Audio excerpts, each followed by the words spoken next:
It's they. Let's start this session. देखिए आपके सामने पहला क्वेश्चन ईरर का है, तो इसके लिए आपको बताना है क्वेश्चन क्या है। The child along with his parents were waiting for the programme to begin. अब इसमें आपको ईरर बताना है सेंटेंस में कहाँ है। तो देखिए इसके लिए आपको रूल बताया गया है कि जब दो सेंटेंस, ठीक है ना, सॉरी, जब दो सब्जेक्ट, यदि आपको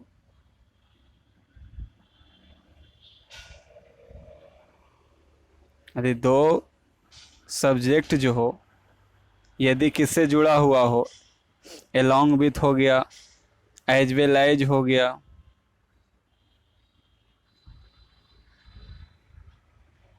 या लायक हो गया, अनलायक हो गया, इस सब वर्ड से जुड़ा हुआ रहता है तो पहला सब्जेक्ट के अनुसार ही होता है। तो यहाँ पर पहला सब्जेक्ट कौन है, तो आप कहिएगा द चाइल्ड, यही ना है। तो द चाइल्ड सब्जेक्ट है, तो इसके लिए वर्ब कौन आया, देखिए बेयर। क्या बेयर सही है, नहीं सही, इसके जगह क्या होगा, वाज होगा। इसकी जगह क्या होगा, वाज। ठीक है, यही आपका गलत था। तो रूल क्या है, आप लोग दोहरा लीजिएगा प्रोनाउन, ठीक है ना। क्या कि यदि दो subject along with, like, unlike, ठीक है ना, टुगेदर विथ, ये सब से जुड़ा हुआ रहता है तो पहला सब्जेक्ट के अनुसार होता है। ठीक है, चलिए अगला आ जाइए। अगला देखिए फिर है, she was so tired to work any longer. अब देखिए यहाँ पर फिर आपको याद रखना है क्या, कि जो TOO2 होता है, TOO2, तो उसके साथ लगता है TO2। यदि सो होता है तो इसके साथ लगता है डैट, ठीक है ना। टू के साथ क्या लगता है, टू, और सो डैट के साथ क्या लगता है, सो के साथ डैट। सब लोग पढ़े होंगे ना कि he is too big to walk, मतलब he is so big that he can not walk, तो वही है यहाँ पर आपका। तो यहाँ पर जो सो टायर्ड है उसको चेंज हो जाएगा टू टायर्ड में। ठीक है, ये आपका इम्प्रूवमेंट का क्वेश्चन था। आप देख सकते हैं ऑप्शन है so tired to not, to tired to work, so tiring to work, तो सही क्या हो जाएगा, टू टायर्ड टू वर्क। कोई दिक्कत, याद रहेगा आपको। आगे आ जाइएगा। His success at such a young age speaks volumes for his talent. जो उसका सक्सेस था, सफलता था शुरुआत की आयु में, आपका आइडिया में देखिए, तो हम लोग रटेंगे नहीं, इसको तोड़ के निकाल सकते हैं। तो कोई भी यंग अवस्था में ही उसका सफलता जो होता है उसके टैलेंट के बारे में क्या होता है, बताता है। तो बताने का मतलब क्या होता है, प्रूफ देता है। पहला है स्वर प्रेज, प्रशंसा देता है, प्रूफ देता है, अनाउंस करता है, बोस्टमोनेडिंग हाँकता है। तो सही क्या हो जाएगा, सही हो जाएगा दूसरा, प्रूफ देता है। समझ में आया आपको। अब इसमें एक वर्ड आया है आपका नीचे, बोस्ट था ना,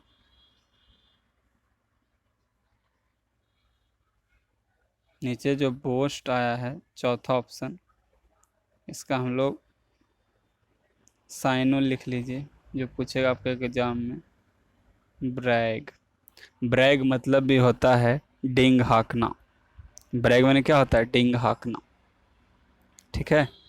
और अनाउंस मतलब होता है घोषणा करना। अब देखिए इनफ एकलौता एडवर्ब है, इनफ एकलौता एडवर्ब है, ठीक है ना। ऐसे आप लोग क्या पढ़े होंगे, रूल रूल पढ़े होंगे आप लोग कि एडवर्ब आता है तब एडजेक्टिव आता है तब नॉन आता है। मेन रूल यही कहता है, adverb plus adjective plus non. लेकिन आप लोग ये भी सेंटेंस में खूब पढ़िएगा, स्मार्ट इनफ, ठीक है ना, स्मार्ट इनफ। तो स्मार्ट क्या हो गया, एडजेक्टिव, और इनफ क्या हो गया, एडवर्ब। तो यही है आपका बहुत ही इंपॉर्टेंट, बार बार एग्जाम में पूछते रहता है कि एकलौता एडवर्ब है इनफ जो एडजेक्टिव के बाद आता है, ठीक है ना। ऐसे क्या होता है, पहले होता है, लेकिन इसमें क्या होता है, बाद आता है। ऐसे याद रख लीजिए, स्मार्ट इनफ, है ना, beautiful enough, strong enough, tall enough, ठीक है। चलिए अगला आ जाइएगा। अगला आपके सामने अरेंजमेंट है, आपको सजाना है, ठीक है ना। 4 सेंटेंस है। पहला इट वाज, ही मूव्ड, बस हम दो दो अक्षर पढ़ेंगे। He felt angry, mister Oliver. अब आप लोग समझ गए होंगे किससे स्टार्ट होगा, जल्दी बताइए। तो मिस्टर ओलिवर से। क्यों? क्योंकि सेंटेंस है ना 90% किससे, नॉन से स्टार्ट होता है। तो ऑप्शन डी वाला चाहिए, खोजिए डी वाला कहाँ है। 2 ऑप्शन में है, दूसरा और चौथा, बाकी 2 तो ख़त्म। अब डी के बाद ए आएगा कि बी आएगा, पढ़ते हैं। Mister Oliver the school teacher saw lonely boy sitting on a rock weeping soundlessly. Mister Oliver एक स्कूल टीचर थे, सी का भी टू सा हो गया, उन्होंने देखा। ए लोनली बॉय, एक अकेला लड़का, सिटिंग ऑन रॉक, रॉक पर बैठकर क्या कर रहा था, बीपिंग साउंडलेसली, बिना आवाज़ किए हुए रो रहा था। अब ऑप्शन क्या क्या दिया था हमको, ऑप्शन दिया है डी ए और डी बी। तो ए में कहता है इट वाज वेरी अनयूजुअल, है ना, और बी में कहता है, ऑप्शन देखते हैं, और बी में कहता है, कई दो दो एक आ रहा है, या तो डी है या तो डी बी। बी में कहता है ही मूव्ड क्लोजर। तो कोई भी टीचर देखेगा बच्चा को रोते तो क्या आएगा, उसके क्लोज जाएगा ना, ठीक है ना। ठीक, क्लियर हो गया।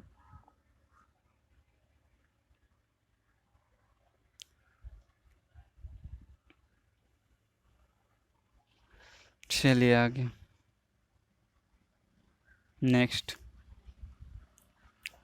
समझ में आ रहा होगा आप लोगों को कैसे बनाया जाता है। अगला देखिएगा, कह रहा है आई वाज फ्रस्ट्रेट, नहीं कहते मैं बहुत फ्रस्ट्रेट हो चुका हूँ। जब कोई भी इंसान को बार बार मेहनत करे और सफलता नहीं मन मुताबिक मिलता तो फ्रस्ट्रेट हो जाता है। तो ये I was frustrate at not being able to dot dot my old car, deal, divide, depose, dispose. देखिए 90% ऐसा होता है कि यदि 2 वर्ड एक जैसन लगे देखे में, बोलने में, सुनने में, तो 90% ऐसा वही दोनों में आंसर होता है। तो 2 वर्ड है डिपोज और डिस्पोज, यानी आंसर ये 2 में होगा। अब कोई भी आदमी फ्रस्ट्रेट क्यों हो रहा है, क्योंकि वो अपना कार को, जो पुराना कार था, उससे वो छुटकारा नहीं पा रहा था। सेंस तो ये नहीं कहना चाह रहा होगा जी। तो छुटकारा पाना का क्या होता है, डिस्पोज, डिस्पोज ऑफ, फ्रेज ही होता है। डिस्पोज ऑफ मतलब छुटकारा पाना, डिस्पोज ऑफ मतलब छुटकारा पाना। डिवाइड के साथ भी ऑफ आएगा, डिवाइड ऑफ वंचित, डिवाइड ऑफ वंचित। डील के साथ यदि इन लगेगा, लिख लीजिए आप लोग, डील इन, तो हो जाएगा व्यापार करना, डील इन व्यापार करना। और यदि आप डील के साथ विथ लगा दीजिएगा तो हो जाएगा व्यवहार करना। और डील विथ क्या होगा, समबडी, किसी व्यक्ति के साथ व्यवहार करना, ठीक है। डिवाइड के साथ तो हम बताएं, देखिए ऑफ आएगा, डिवाइड ऑफ वंचित यानी लैक ऑफ हो जाएगा, एल ए सी के है, एल ए सी के, ठीक है, एल ए सी के, लैक ऑफ, ठीक। और डिपोज तो आप लोग OWS में पढ़े होंगे, डी थ्रोन, किसी को गद्दी से उतारना। डी थ्रोन क्या होता है, किसी को गद्दी से उतारना, वो होता है डी थ्रोन। क्लियर है। चल आगे आते हैं हम लोग। अगला देखिएगा, फिर आप कुछ आ गया है अरेंजमेंट। अब 4 सेंटेंस पढ़ते हैं, बस 2 वर्ड पढ़िएगा। Soon flames ignited, men and women holding, when the fire died out, looters fought off the heat. अब कैसे शुरू होगा, तो नाउन कहाँ पर मिल रहा है ना, तो बी में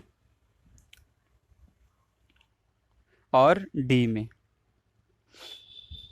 बी में, डी में, सी में भी मिल रहा है ना।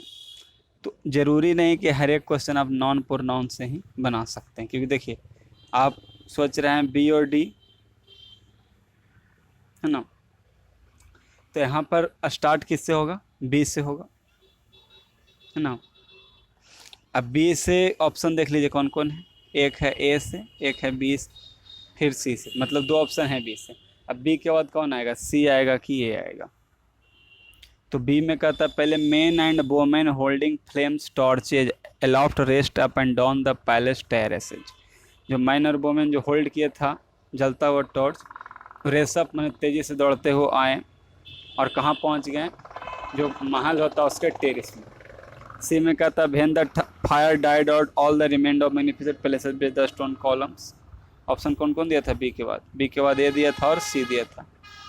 सुन flames ignited the wooden beams of grand place built by जेरसेक्स।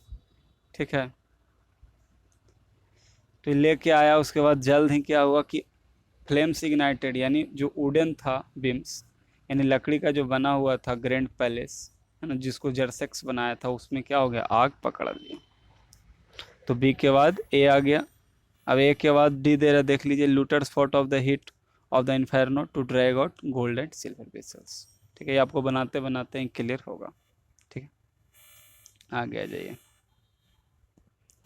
It is conveyed to all the residents by now that they are required to apply for parking stickers।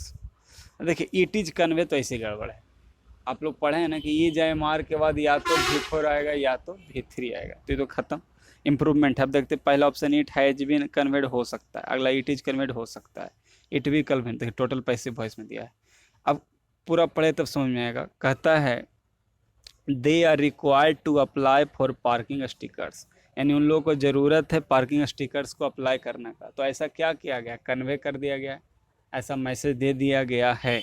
तो दे दिया गया है मतलब कौन टेंस में चल जाएगा, प्रेजेंट परफेक्ट। अब कहते हैं ना मैंने खाना खा लिया है, यानी आई हैव ईटेन, तो कौन जाता है, प्रेजेंट परफेक्ट टेंस, तो हो जाएगा इट हैज़ बीन कन्वेड। ठीक है, आगे आ जाइए।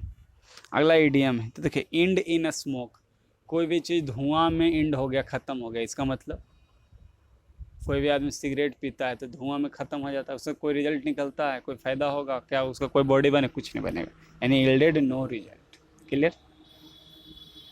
एम्बिशियस हो गया, महत्वाकांक्षी, इम्पार्ट मैंने प्रदान करना। आगे देखिए, फिर आपका एरर है सुपीरिया आक्स्ट किरण डैट वेयर। देखिए फिर ये रूल आपको याद रखना, बहुत ही इंपॉर्टेंट रूल है।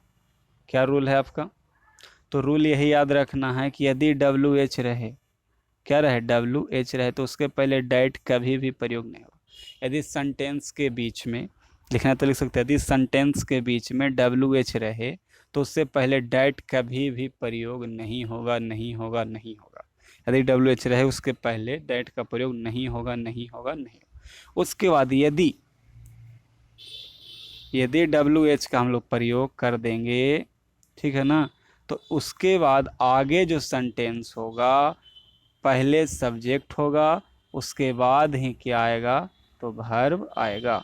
यानी रूल क्या हो गया, एक पहले सेंटेंस होगा, ठीक, उसके बाद WH होगा, उसके बाद सब्जेक्ट होगा, है ना, उसके बाद वर्ब होगा।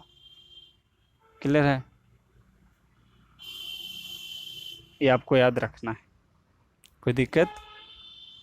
ठीक है, अच्छा अगला आ जाइएगा। फिर सिंपल है आपके लिए, on the way he was bited. अब देखिए bite, BIT bite, bite on होता है काटना, तो बाइट का V2 V3 होता है bite, beat, beat, BIT beat, beaten, bite beat beaten. Clear है, बाइट बीट बीटेन, तो ही वाज क्या हो जाएगा, बीटेन हो जाएगा। 2 तो समझ रहे हैं। अब भेनमस, तो भेनमस बना है भेनम से, भेनमस किससे बना है, भेनमस बना है भेनम से। भेनम माने क्या होता है,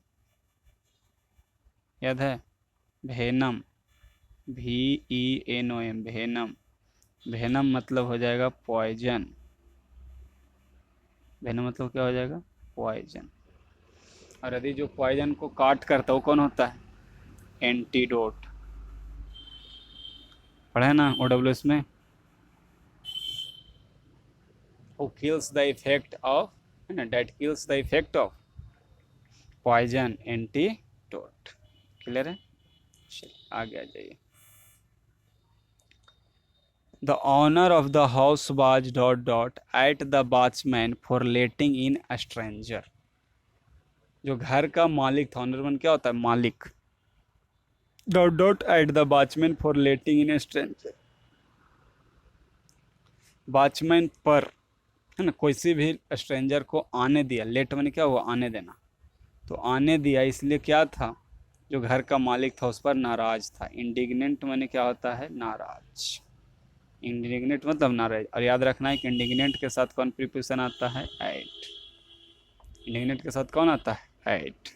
ठीक है, आगे और भी ऑप्शन देख लीजिए आप लोग। इंडल्जेंट मतलब होता है लाड़ प्यार करने वाला। इंडल्जेंट मतलब लाड़ प्यार करने वाला। इंडिफरेंट जानिए रहे उदासीन, इसके साथ भी टू प्रीपोजिशन आता है। और इम्पेशेंट तो जानिए रहे अधीर। एक वर्ड याद रखिए आप लोग, पैगन। PAGAN, pagan. पैगन मतलब होता है जो व्यक्ति कोई भी धर्म को नहीं मानता है। जो व्यक्ति किसी भी धर्म को नहीं मानता, क्या कहलाता है, पैगन। आगे आ जाइएगा। अब देखिए, ये तो सबसे आसान है। आप लोग नहीं बार बार कहते रहता है कि हम क्या हैं, अंडर प्रेशर है, अंडर प्रेशर है। तो ऑप्शन अंडर प्रेशर वाला चाहिए था। ठीक, अब अंडर प्रेशर के बाद क्या आना चाहिए, 2+V1। ठीक है ना। तो ऑप्शन नंबर पहला और दूसरा में था, लेकिन आगे 2+V1 भी तो चाहिए। V4 कब आता है, जब कोई प्रीपोजिशन होता है तब। इसीलिए ऑप्शन नंबर कितना हो जाएगा, 2 हो जाएगा। देखिए ज़रूरी नहीं है, आपको एग्ज़ाम निकालना है आप लोग को, ठीक है ना। PhD नहीं करना अंग्रेजी में, तरीका सीखना होगा कि कैसे, है ना, क्वेश्चन को डील किया जाता है। आगे आ जाइए।